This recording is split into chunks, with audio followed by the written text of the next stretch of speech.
Romeo y Julieta, Capuletos y Montescos, eran los nombres de dos familias ricas y principales de Verona, entre las cuales existían antiguas discordias que se extendían a todos los parientes, amigos y criados de las dos casas, y llegaban a tal grado de mortal enemistad que no podían encontrarse un Capuleto y un Montesco sin cruzarse fieras palabras y, a veces, derramamiento de sangre. Esos choques eran tan frecuentes que vinieron a perturbar gravemente la plácida tranquilidad de Verona. El anciano señor Capuleto dio un baile al que fueron invitados muchos nobles caballeros y admiradas damas de la ciudad. Todos los que llegaban eran bien recibidos, con tal que no fueran del otro bando. A esta fiesta de los Capuletos asistía Rosalinda, la desdeñosa amada de Romeo, el hijo y heredero de los Montescos. Aunque era muy peligroso para un Montesco ser visto en tal reunión, Benvolio, amigo de Romeo, le persuadió para que asistiera de máscara.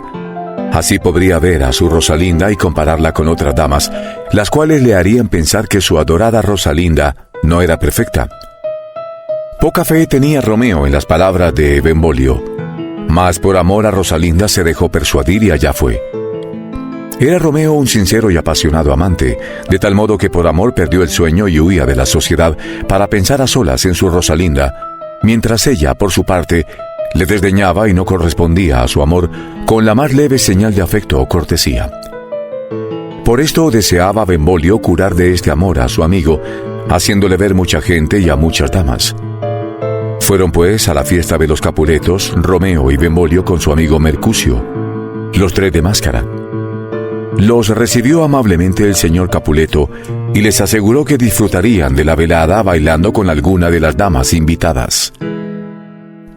El anciano estaba festivo y alegre, y añadió que cuando era joven, también él se había disfrazado para susurrar un cumplido al oído de una mujer.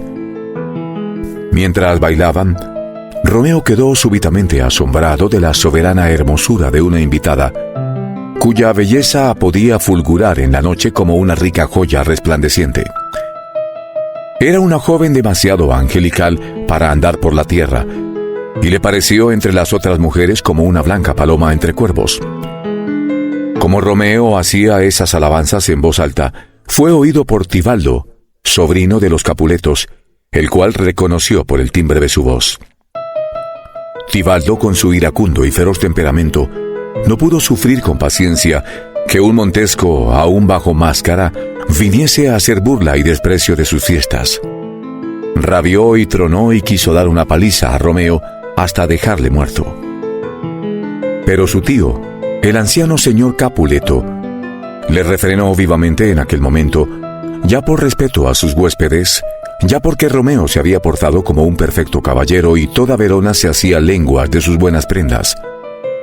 Forzado a la paciencia contra su voluntad, Tibaldo se contuvo, pero juró que en otra ocasión aquel vil Montesco pagaría cara su intrusión. Terminado el baile, Romeo vigiló a la joven que tanto le había maravillado y, escondiéndose tras su máscara, se acercó a ella y le tomó cortésmente la mano, diciéndole que aquella mano era un relicario y que si la profanaba con tocarla, expiaría su falta como ruboroso peregrino besándola. «Buen peregrino», respondió la dama, «tu devoción se muestra fina y cortés en demasía. Los santos tienen manos que pueden los peregrinos tocar, mas no besar. ¿No tienen labios los santos y los peregrinos también?», dijo Romeo. «Sí», replicó la dama, «labios para la oración». «Oh, pues, santita mía», exclamó Romeo, «oye mi oración y concédeme lo que pido, no sea que me desespere».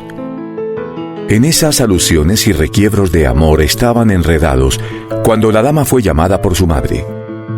Indagó Romeo quién era ésta, y supo entonces que la joven cuya belleza le había herido era Julieta, la hija y heredera de los Capuletos, los grandes enemigos de los Montescos, y que así había entregado su corazón sin saberlo a su enemiga. Igual desasosiego experimentó Julieta al saber que el caballero con quien había conversado era Romeo el Montesco, porque también se había encendido en ella la súbita y fulminante pasión y le pareció el colmo del amor amar a su enemigo y poner su amor donde por su cuna debía poner sus odios. A medianoche salió Romeo con sus compañeros, pero estos le perdieron pronto de vista. No sabiendo alejarse del palacio donde había dejado el corazón, Romeo escapó y saltó los muros del huerto de la casa de Julieta. Al poco de estar allí escondido, pensando en su nuevo amor, apareció Julieta en una ventana. Su celestial hermosura apareció asomar como un sol en el oriente, y aún creyó Romeo que la luna se ponía más pálida ante el nuevo sol. Al ver que Julieta apoyaba la mejilla en su enguantada mano, deseaba a Romeo ser el guante de aquella mano para tocar esas mejillas. Entretanto, Julieta, que pensaba estar sola, dio un suspiro exclamando: «¡Ay de mí!». Se extasió Romeo al oír aquella voz y dijo para sí: «Oh, habla otra vez, ángel rutilante, porque tal me pareces como un alado mensajero del cielo, a quien no pueden los mortales mirar sin deslumbrarse». Y ella, no sabiendo que la oía, llena de la nueva pasión nacida aquella noche, llamaba por su nombre al amante que suponía ausente y decía: «Oh, Romeo, Romeo, ¿por qué has de ser Romeo? Niega a tu padre, deja su nombre por mi amor. O si no quieres, júrame amor y yo dejaré a los Capuletos». Animado por estas palabras, quiso Romeo contestar, pero, deseoso de oír más, se contuvo. Y la dama continuó su apasionado soliloquio, riñendo a Romeo por ser montesco, deseándole otro nombre y que a cambio de este sacrificio la tomase a ella toda entera. Ante esa explosión de amor, ya no pudo Romeo contenerse y, entablando un diálogo, le dijo que no le llamase por su nombre, que le llamase amor o con cualquier otro nombre, ya que el suyo le desagradaba. Julieta se alarmó al oír una voz de hombre en el jardín y no conoció al principio quién sería el que en las tinieblas de la noche había descubierto su secreto. Pero cuando oyó de nuevo aquella voz, aunque solo la había oído antes en unas pocas palabras, el amor le hizo comprender que era Romeo. Le reprendió Julieta por haberse expuesto a un gran peligro saltando los muros del huerto, pues si alguno de sus parientes le hallasen allí, siendo montesco, le harían pagar con la vida su atrevimiento. «Ah», dijo Romeo, «hay más peligro en tus ojos que en 20 de sus espadas. Mírame amorosamente, Julieta, y estoy a prueba de su enemistad. Preferible sería que terminase mi vida por su odio a que se prolongase sin tu amor». «¿Y cómo viniste aquí?», dijo Julieta. «¿Quién te guió?». «El amor», respondió Romeo. «No soy marino, pero si tú estuvieras más allá de los más remotos mares, me lanzaría al mar para conseguir tan gran tesoro». El rubor cubrió de carmín el rostro de Julieta, pero Romeo no lo vio por ser de noche. La joven comprendió que involuntariamente había revelado su amor. Hubiera querido retirar sus palabras, pero ya era imposible. Hubiera querido guardar las formas como las señoras discretas, mantener a su amante a distancia, mirarle con ceño, desdeñarle y mostrar indiferencia, para que así, con la dificultad de la conquista, se viese aumentado el precio de la victoria. Pero en su caso no había lugar a estas artes y estratagemas para alargar el noviazgo. Romeo había oído una confesión de amor cuando ella no imaginaba que pudiese oírla. Así que, con noble franqueza, muy disculpable en tal situación, confirmó Julieta su amor y llamándole Dulce Montesco, el amor endulza un nombre amargo, le rogó que no achacase su confesión a ligereza ni malicia, sino a la casualidad de aquella noche, que así descubrió sus pensamientos. Y añadió que si su conducta podía parecer imprudente midiéndola por la costumbre, no obstante sería ella más leal y constante que muchas cuya prudencia es disimulo y cuya modestia no es más que astucia. Romeo puso a los cielos por testigo de que nada estaba tan lejos de su alma como el poner ni sombra de deshonor en tan alta señora. Pero ella le detuvo y le suplicó que no jurase, pues aunque dichosa de su amor, no estaba satisfecha de su propia conducta tan ligera, pronta y temeraria. Quiso Romeo cambiar en aquel mismo instante una promesa de amor, y le respondió Julieta que ya se la había dado antes involuntariamente, y que se la repetía porque su generosidad era, como el mar, infinita, y su amor, también como el mar, profundo. De esta amorosa conversación fue Julieta distraída por la voz de su ama, que solía dormir en su habitación, y creyó que ya era hora de acostarse, pues empezaba a lucir el alba. Se retiró Julieta, pero enseguida volvió presurosa, y dijo 3 o 4 palabras más a Romeo, para indicarle que si su amor era en verdad honroso y pensaba en el matrimonio, le enviaría un mensajero al día siguiente con objeto de señalar el día de la boda, en el que pondría a sus pies su fortuna y le seguiría como a señor por todo el mundo. Mientras determinaban este punto, el ama llamó una y otra vez a Julieta, pero ésta entraba y salía, y volvía a entrar y salir, porque parecía tan celosa de Romeo como la niña que tiene un pájaro atado con un hilo de seda, que le deja saltar un poco y vuelve a tomarlo. Y Romeo tampoco sabía irse, porque la música más dulce para los amantes es el sonido de sus voces en la noche. Por fin se separaron, deseándose mutuamente descanso y dulce sueño. Amanecía y a Romeo, lleno de pensamientos de amor y de aquel bendito encuentro nocturno, le era imposible dormir. Y en vez de irse a su casa, se fue al cercano monasterio para ver a Fray Lorenzo. El buen fraile, que estaba ya levantado y entregado a sus devociones, al ver tan temprano a Romeo, conjeturó que no se habría acostado, sino que alguna inquietud amorosa le quitaba el sueño. Fundada era su conjetura, pero se equivocó al pensar que la causa de su insomnio era Rosalinda. Y cuando Romeo le reveló su nueva pasión por Julieta y pidió al fraile que los casase aquel mismo día, el santo varón levantó las manos y los ojos al cielo, profundamente asombrado del súbito cambio de amor de Romeo, pues ya sabía cuánto amaba a Rosalinda y sus quejas por los desdenes de ésta. Así pues, dijo que el amor de los jóvenes, más que en el corazón, está en los ojos. Replicó Romeo que el mismo Fray Lorenzo le había reprendido su ceguera por Rosalinda, que no correspondía a su amor, mientras que Julieta era amada y amante.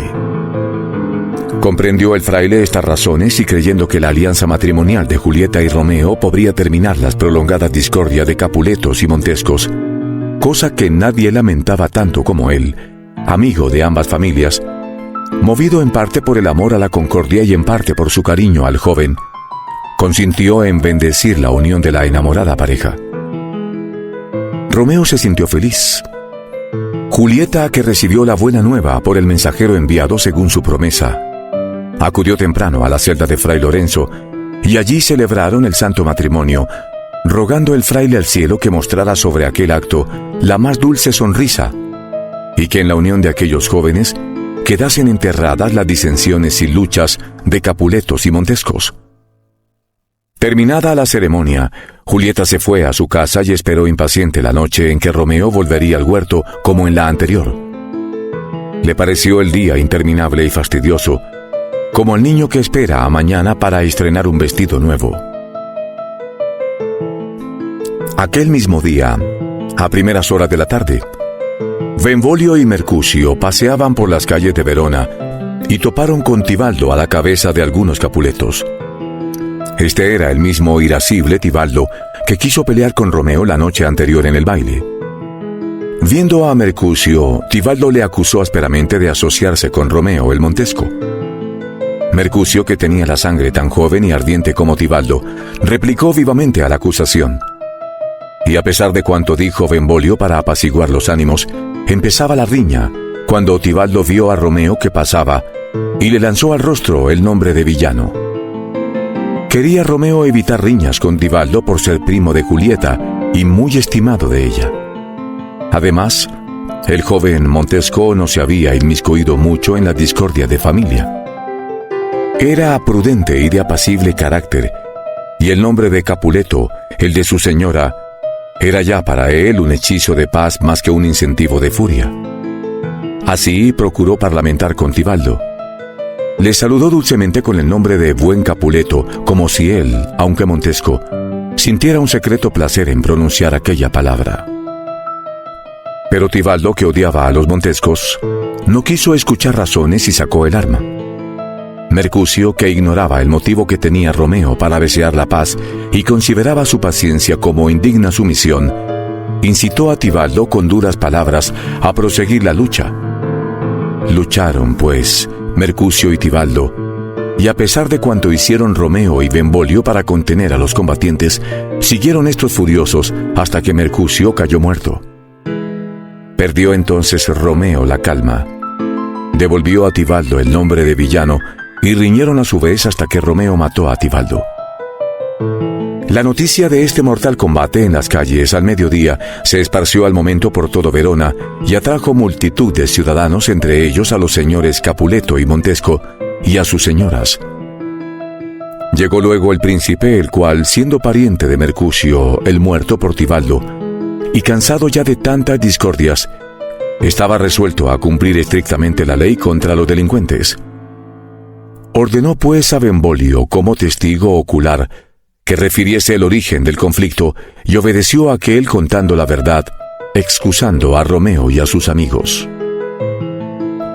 La señora Capuleto, deseando vengar la muerte de su sobrino Tibaldo, exhortó al príncipe a cumplir con la más rigurosa justicia contra el asesino y a no aceptar la relación de Benvolio, amigo de Romeo y Mercucio. Así, por ignorancia del secreto matrimonio, instaba la señora contra su propio yerno. Por otra parte, la señora Montesco pedía vivamente la vida de su hijo, arguyendo con justicia que Romeo no había faltado al matar a Tibaldo, asesino de Mercucio y provocador de todos. El príncipe, sin conmoverse por las apasionadas palabras de las mujeres, después de bien examinados los hechos, pronunció sentencia desterrando de Verona a Romeo. Tristes noticias llegaron a Julieta pocas horas antes, novia de Romeo, ahora casi esposa divorciada.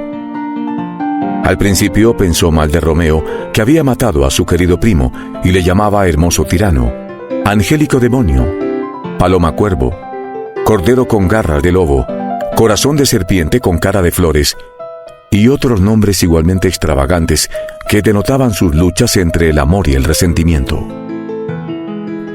Pero al fin venció el amor, y las lágrimas que derramara porque Romeo había matado a Tibaldo se convirtieron en gotas de alegría porque vivía su esposo, a quien su primo quería matar.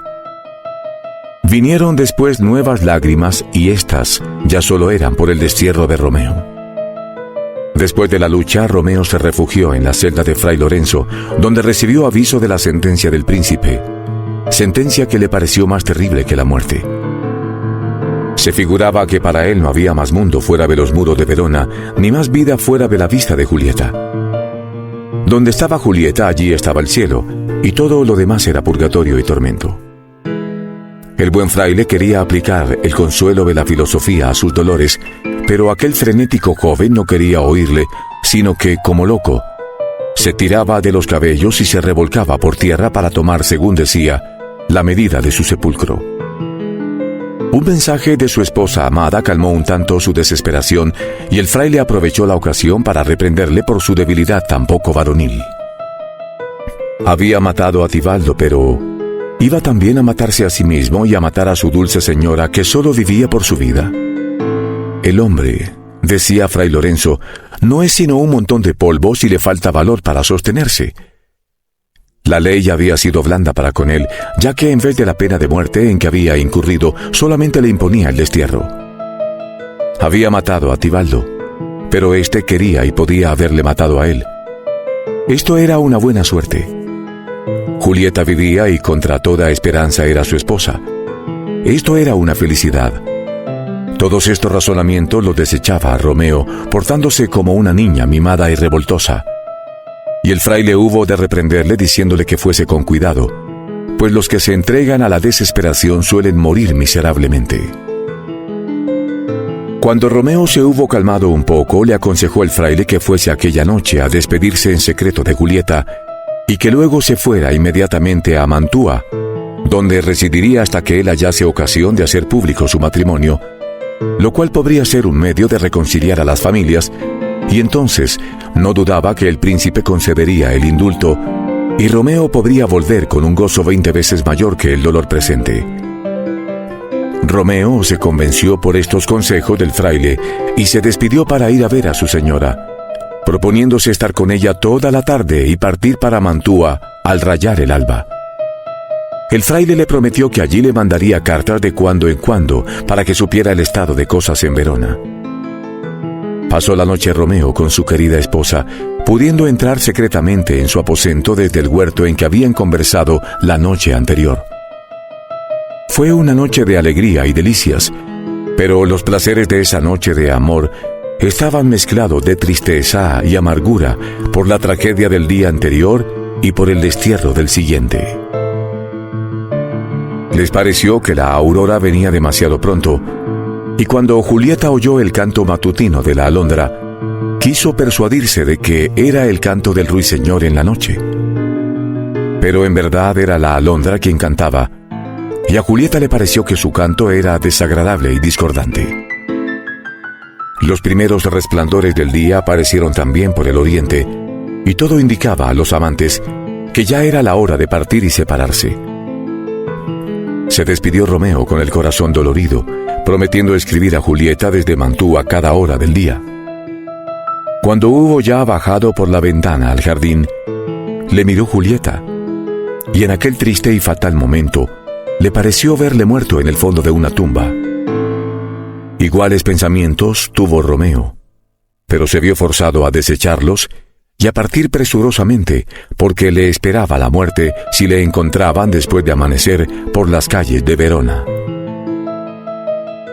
Esto fue solo el principio de la tragedia de estos infortunados amantes. Pocos días después de haber salido Romeo para el lugar de su destierro, el anciano señor Capuleto propuso un novio a Julieta. El conde de París, joven, noble, valiente, dotado de las mejores prendas que pudiera ambicionar Julieta si no hubiera conocido a Romeo. Aterrorizada ante tal proposición, Julieta se encontró en la más triste perplejidad.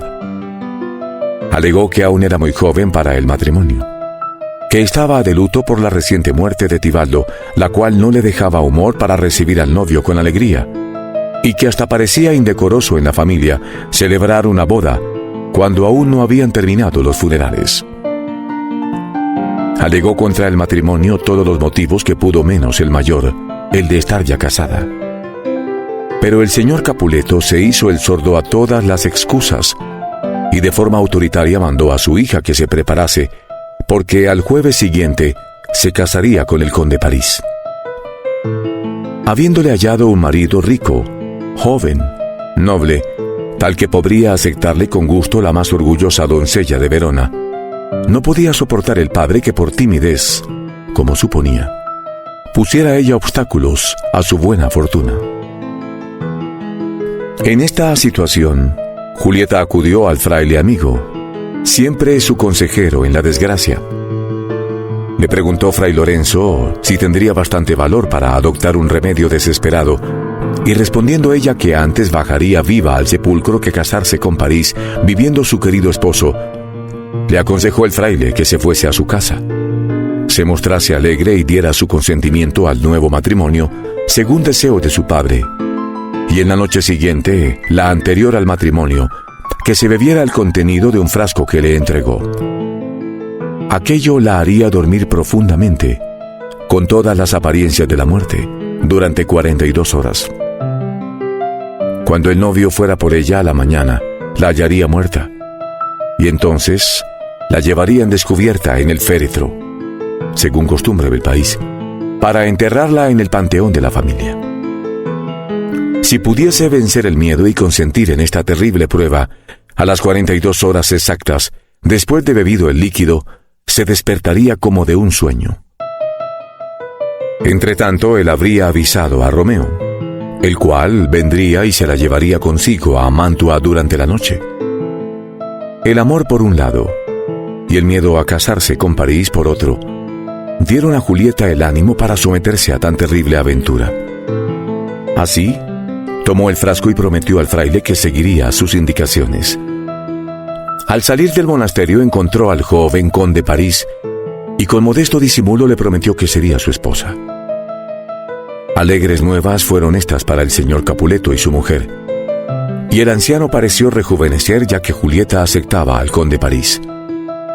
Todo en la casa estaba revuelto por la próxima boda, y no se reparó en gastos para las fiestas, que habían de ser de las más sonadas de Verona. El miércoles por la noche, Julieta iba a tomar el bebedizo. Tuvo recelos de que Fray Lorenzo, para evitar las murmuraciones por su matrimonio, le hubiera dado un veneno, pero pensó que todos le tenían por santo. Luego le asaltó el pensamiento de que podía despertar antes de la llegada de Romeo, y quizás se volviera loca al encontrarse en la tumba entre huesos de muertos y cerca del cadáver ensangrentado de Tibaldo. Y aún pensó en los cuentos que había oído sobre las almas que vagan por esos lugares. Pero pudo más el amor a Romeo y a la aversión a París. Tomó pues la bebida y quedó insensible. Cuando el joven París vino por la mañana con músicos para despertar a su novia, se encontró que el aposento nupcial se había convertido en la capilla ardiente. ¡Qué confusión reinaba en todo el palacio! El pobre París se lamentaba de su mala fortuna y maldecía a la muerte, que le había divorciado de su esposa ya antes del matrimonio. Pero todavía eran más lastimeros los gemidos del señor Capuleto y su esposa, que, no teniendo más hijos que aquella amantísima niña para alegrarse, la muerte, cruel, se la arrancaba de los brazos poco antes de un ventajoso y brillante casamiento. Todo lo que estaba dispuesto para las fiestas nupciales se dedicó a las fiestas fúnebres. Las alegrías de la boda sirvieron para un triste entierro. Los himnos de amor se trocaron en cantos mortuorios. Los instrumentos de baile en melancólicos campaneos y las flores de la novia adornaron su cadáver. En vez de un sacerdote para desposarla, vino el sacerdote para enterrarla, y la pobre Julieta fue a la iglesia, no para aumentar las esperanzas de los vivos, sino el número de los muertos. Las malas noticias viajan más veloces que las buenas. Romeo recibió la triste noticia de la muerte de su adorada antes de que llegase el mensajero de Fray Lorenzo para decirle que la muerte era aparente y que Julieta estaría en la tumba solo un breve tiempo, esperando que Romeo viniese a llevársela sana y salva. Poco antes, precisamente, estaba Romeo alegre y animado. Había soñado que él mismo estaba muerto. Extraño sueño que permite al muerto estar pensando. Que llegaba Julieta y a fuerza de besos le hacía resucitar y luego alcanzaba la dignidad de emperador. Y cuando vio llegar al mensajero de Verona, creyó que seguramente venía a confirmarle buenas noticias, según los augurios de sus sueños. Mas cuando oyó lo contrario, que su señora había muerto efectivamente y no podía resucitarla con sus besos, mandó ensillar caballos para irse al momento a Verona y ver a su esposa en la tumba. Y como el mal entra rápido en el pensamiento de los desesperados, se acordó de un pobre boticario por cuya tienda había pasado poco antes, y por la miseria del hombre y de su tienda se había dicho, quizá como presagio del desastre: si alguien necesita un veneno, aunque el venderlo se castiga en Mantua con la pena capital, aquí hay un pobre desgraciado a quien no le arredra el castigo. Le vinieron a la memoria estas palabras.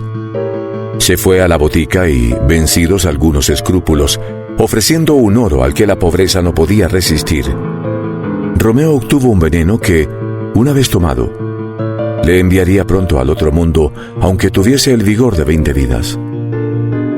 Con este veneno en el bolsillo partió para Verona, a fin de ver a su esposa en la tumba, pensando que después de la visita ingeriría el veneno y sería enterrado a su lado.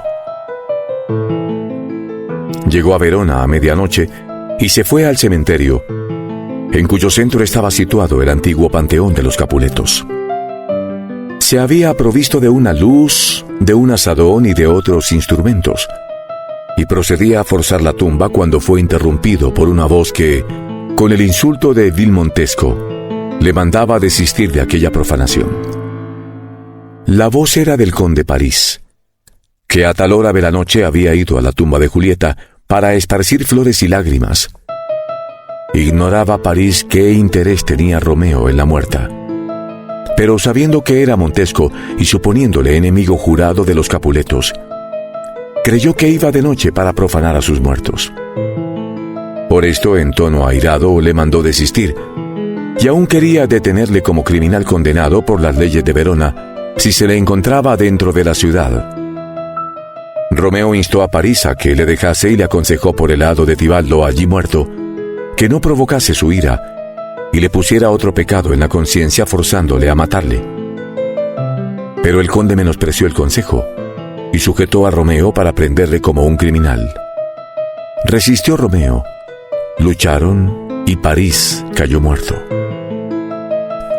Cuando Romeo acercó la luz al cadáver y vio que era París, el que debía casarse con Julieta según le habían dicho viniendo de Mantua, le tomó la mano como compañero de infortunio y dijo que le haría un entierro glorioso en la misma tumba de Julieta, que abrió en un momento.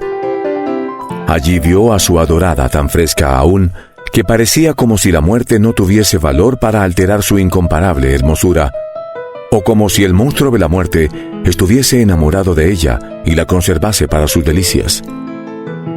Cerca de ella estaba Tibaldo en su ensangrentado sudario, y viéndolo Romeo le pidió perdón, y por amor a Julieta le llamó primo. Romeo se despidió de Julieta con un beso, y maldiciendo su mala estrella ingirió el veneno. Entretanto se acercaba la hora en que Julieta despertaría de su falsa muerte para quejarse de que Romeo llegaba tarde o había llegado demasiado pronto. Y en efecto, llegó el momento en que, según predicción de Fray Lorenzo, la muerta despertaría. Sabiendo ya que su mensajero no había podido hallar a Romeo en Mantua, vino el fraile personalmente con una linterna y un pico para sacar a Julieta de la tumba, pero quedó sorprendido y asombrado al ver que ardía una luz en el panteón de los Capuletos, y más al ver allí sangre y espadas, y a Romeo y París, que yacían allí cerca sin aliento. Antes de que pudiese formar una conjetura sobre todo aquello, despertó Julieta, y viendo cerca al fraile, recordó lo pasado y por qué estaba allí, y preguntó por Romeo. Pero Fray Lorenzo, oyendo ruido, la mandó que saliese de aquel lugar de muerte y de sueño, porque una fuerza mayor había alterado sus planes. Espantado por el rumor de gente que venía, el fraile escapó. Julieta vio el frasco en las manos de su amor, y adivinando que había muerto envenenado, hubiera querido beber la última gota si alguna hubiera quedado. Besó a Romeo en los labios, por si en ellos se encontraba todavía veneno para morir con él. Y al oír ruido de gente que se acercaba, desenvainó rápidamente una daga que llevaba consigo y la hundió en su corazón, muriendo al lado de su leal Romeo. En esto llegó la guardia. Un paje del conde París, testigo de la lucha de su señor con Romeo, había dado la alarma que se propagó a todos los ciudadanos, los cuales corrieron confusamente por las calles de Verona gritando: «París, Romeo, Julieta», según le llegaban los rumores, hasta que el tumulto hizo levantar de sus camas a los señores Montescos y Capuletos, y aún al príncipe, para saber las causas de aquellos disturbios.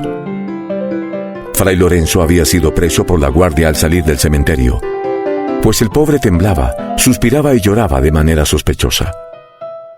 Se reunió gran multitud en el panteón de los Capuletos, y el príncipe mandó al fraile que dijese cuánto sabía acerca de aquellos extraños desastres. Contó Fray Lorenzo toda la verdad de lo que había pasado, exponiendo sus intenciones, que la fatalidad había frustrado. El paje de París refirió la lucha de su señor con Romeo. Un criado de Romeo entregó cartas de este a sus padres, que confirmaron la narración de Fray Lorenzo. Así pudo el príncipe reconstruir todos los hechos, y dirigiéndose a los Capuletos y Montescos, les reprendió por su brutal enemistad, y les mostró el terrible azote que les había mandado el cielo, que por los amores de sus hijos castigaba los bárbaros odios de familia. Y aquellos viejos rivales, deponiendo toda enemistad, resolvieron enterrar sus querellas en la tumba de sus hijos. El señor Capuleto pidió al señor Montesco que le permitiese estrechar su mano, y que le tuviese por hermano y amigo en memoria de la alianza de sus hijos. El señor Montesco respondió que le daría más que la mano, porque levantaría a Julieta una estatua de oro puro, a fin de que mientras existiese Verona, ninguna otra estatua fuese más estimada por su riqueza y hermosura que la de aquella fidelísima doncella. El señor Capuleto, a su vez, prometió levantar otra estatua igual a Romeo. Así estos pobres ancianos, aunque tarde, rivalizaron en cortesías cuando en pasados tiempos había sido tan moral su enemistad y su odio, que sólo el espantoso desastre de sus hijos pudo desarraigar los celos y rencores de aquellas nobles familias.